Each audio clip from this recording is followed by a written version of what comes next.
ټول الکان دې ځان ته رامایل کړل ټول الکانو باندې د سترګو ګناه دې وکړه د غوږ دې وکړه چې کشر کل دې تباه که خدای دې مرداره کا نو زه وایم چې دا الکان هم ګناهګار دي پرېږده چې سزا وله ورکړي چې حکومتونه ول خو دا مردار هم رانیول پکار دي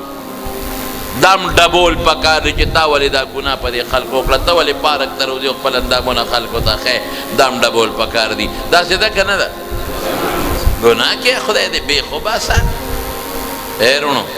کیله چې په پوستکي کې پټی نو محفوظ وي داسې ده که نه ده او چې د کیلې نه دې پوستکي لرې که او دغلته دې کېښو او ماشو ته وی ګورې پام کوی چې ور نه شي واه واه ماشو باندې د ټوپک په چریدا ډزې شروع وکړو چې ور نه شئ ګورئ ور نه شئ ګناه ده ګناه ده ګناه ده ماشي وایي تا خدای مردار که نو مونږ ته دې ته ولې پوستکي لرکاو نو میوه کله محفوظه ده وایه چې په پوستکي کې بند دی او چې پوستکي رېته لرې که نو بیا به پې مچان بنګېږي ماشي به بنګېږي نو ښځه هغه وخت کې محفوظه ده وایه چې دا په پرده کې بند دی هیره د قسم په خدای ښځه هلک وایي دا پرده ولې شریعت کړې ده مولا کړې ده مولا نه ده کړې الله کړې ده یا ایها النبی قل لازواجک وبناتک ونساء المؤمنین یدنین علیهن من جلابیبهن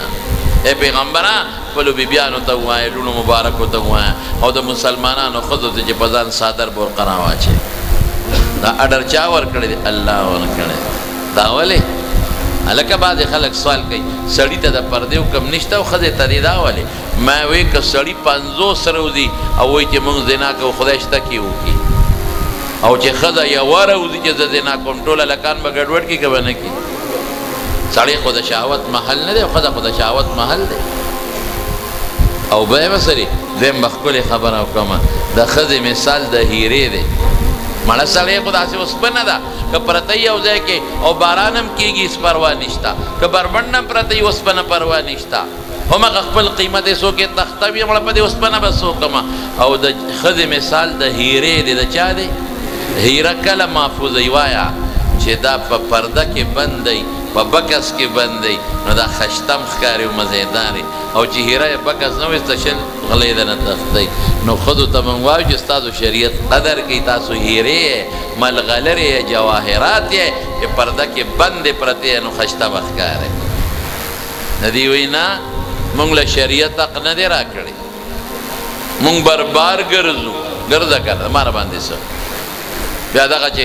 جامې مامې رانشته نو ټینګه شوه ده بیا به د هلکان جامې ولېږتئ هلکان به تب کیلې نه په پوستکې لرې که مچان به ولې راځي ولې ظلم کوي چې بار ګرځي بربنډه ولې ګرځي ښځه د پیغمبر د شریعت خلاف ولې کوي